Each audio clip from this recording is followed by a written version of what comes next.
Dan kali ini Kren juga melaksanakan seminar bertemakan The Importance of Emotional Intelligence. Nah, tadi kita sudah membahas nih tentang emosi, yaitu unsur penting dalam kecerdasan emosi itu sendiri. Kemudian kita juga udah bahas tadi arti dari kecerdasan emosinya. Kenapa sih kita hari ini mau bahas kecerdasan emosi? Emang apa ya pentingnya kita punya kecerdasan emosi yang baik?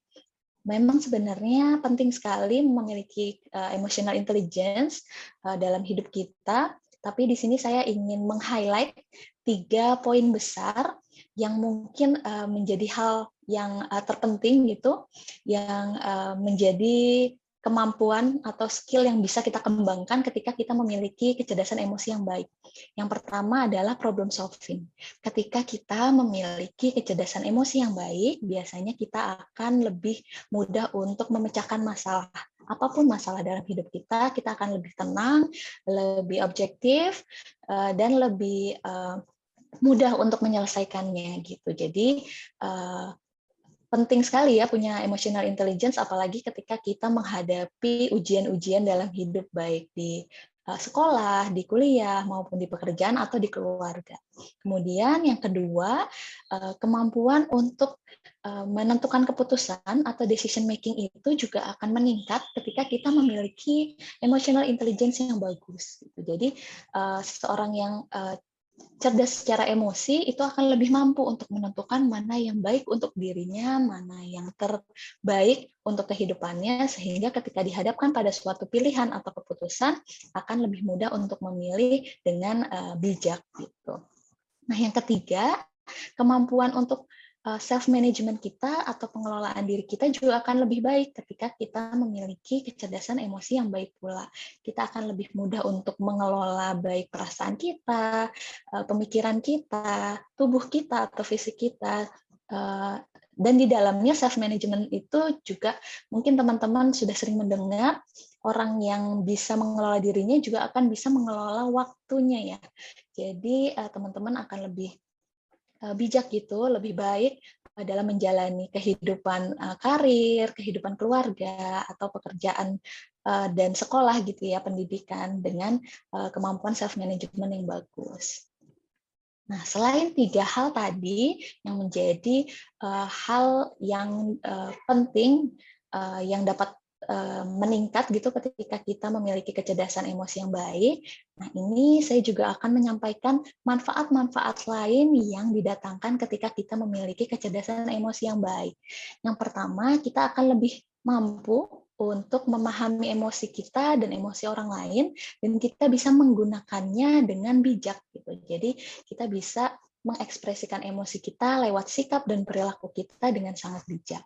Kemudian yang kedua, emotional intelligence itu dapat membuat kita menjadi pribadi yang lebih tenang, sehingga secara otomatis agresivitas kita itu menjadi lebih rendah. Jadi biasanya itu membuat diri kita menjadi lebih fleksibel dan mudah beradaptasi dengan orang lain. Selain beradaptasi dengan orang lain, kita juga jadi lebih mudah untuk menyesuaikan diri dengan lingkungan yang baru. Nah, hal ini juga berhubungan dengan hubungan kita nih dengan orang lain. Ketika kita memiliki kecerdasan emosi yang baik, otomatis hubungan kita dengan keluarga, dengan teman, maupun dengan pasangan kita itu juga jadi lebih stabil dan lebih baik. Nah, kemudian manfaat yang selanjutnya yaitu dapat meningkatkan toleransi kita terhadap adanya stres atau tekanan. Atau di bahasa lainnya di dalam psikologi yaitu meningkatkan resiliensi kita terhadap tekanan. Jadi ketika teman-teman menghadapi ujian dalam hidup, menghadapi kesulitan, itu tidak akan mudah terkena stres atau tidak akan mudah tertekan karena memiliki kecerdasan emosi yang baik tadi. Kemudian manfaat yang terakhir yang bisa saya highlight adalah orang yang memiliki emotional intelligence yang baik itu biasanya well-being atau kesejahteraan hidupnya atau kebahagiaan hidupnya itu biasanya lebih tinggi. Nah, sebenarnya manfaat emotional intelligence ini banyak sekali ya, masih banyak sekali dalam hidup kita, tapi ini adalah beberapa yang bisa saya highlight yang paling relate gitu ya dalam hidup kita. Nah, kecerdasan yang umumnya kita ketahui itu adalah kecerdasan kognitif. Kecerdasan kognitif itu mengukur kemampuan seseorang terhadap spesifikasi bidang tertentu atau subjek tertentu.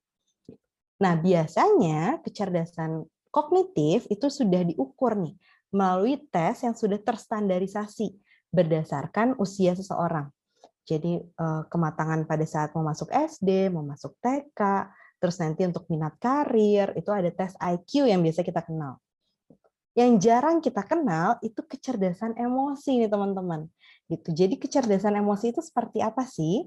Nah, kecerdasan emosi itu adalah sebuah kecerdasan yang mengukur kemampuan seseorang untuk merasakan emosinya, mengontrol emosinya, mengevaluasi atau mengekspresikan emosinya.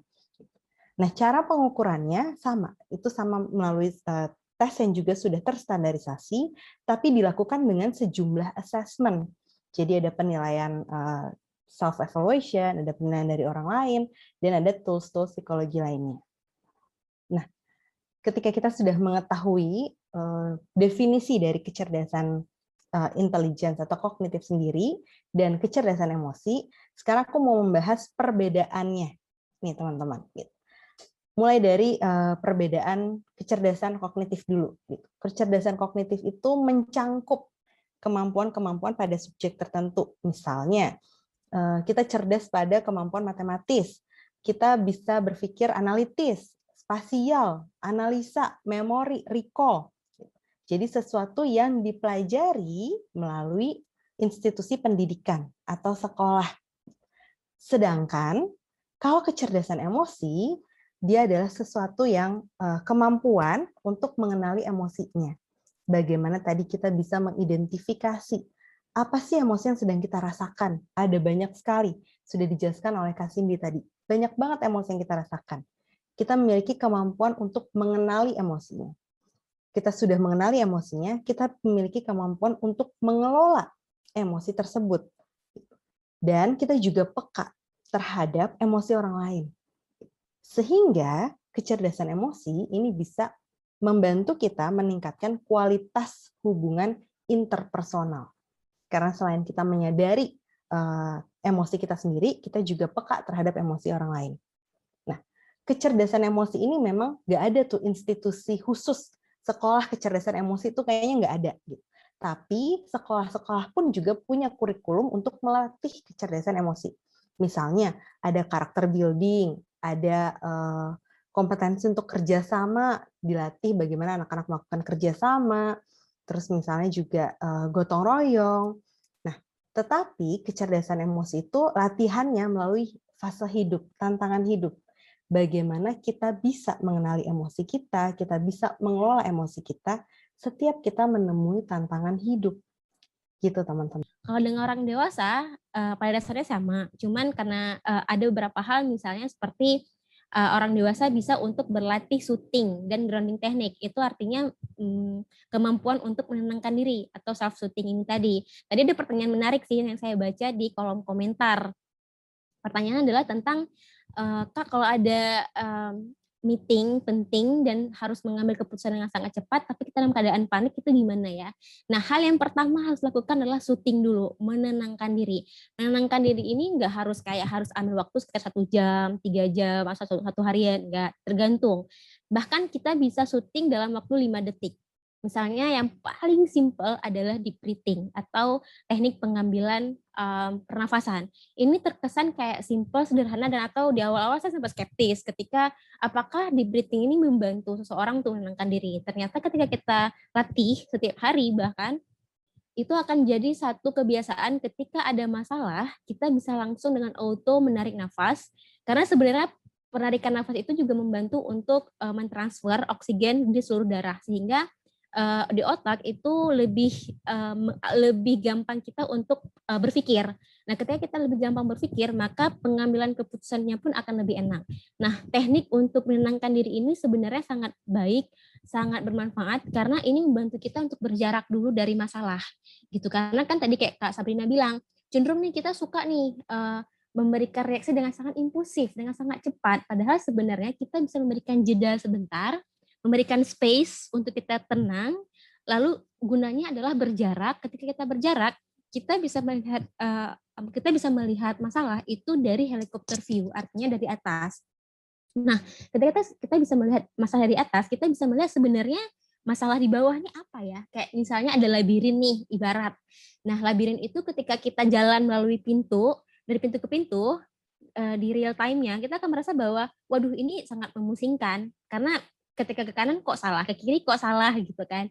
Nah, ketika kita di atas, kita bisa melihat ternyata jalur ke bawah itu adalah, oh ke kiri dulu, kiri, kiri, kanan, depan, belakang, lalu taran, ending gitu, way out. Nah, itu kita bisa melihat dari jarak di atas. Artinya kita bisa melihat, oh masalahnya itu kita harus ngambil ke langkah kanan dulu, baru kita ambil strategi selanjutnya. Nah, itu sebenarnya guna untuk kenapa kita harus melakukan menenangkan diri. Dan teknik untuk melakukan syuting ini ada sangat banyak.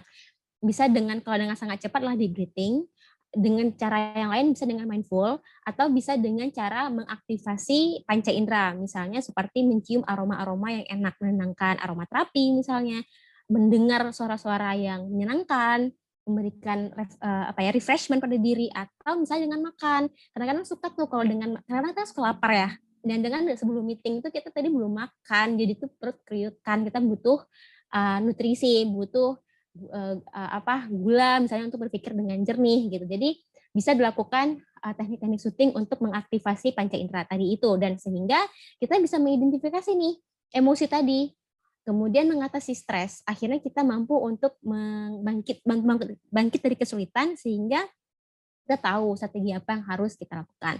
Atau dengan cara lain, kita bisa melakukan journaling. Journaling ini untuk kayak kita nulis, kayak diary, untuk mendeteksi lebih tepatnya kalau teman-teman di sini masih belajar untuk mengenali emosi diri.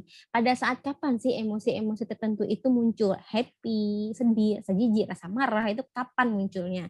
Itu bisa mengidentifikasi menurut teman-teman untuk mengenali diri sendiri lagi gitu. Kemudian bisa bertanya pada teman untuk evaluasi, misalnya bertanya 3 kelebihan, 3 kekurangan. Gunanya untuk kita melihat, oh aku pada saat seperti ini ternyata kayak gini, dan membantu kita untuk memvalidasi dan mengubah lagi di mana yang perlu untuk diubah.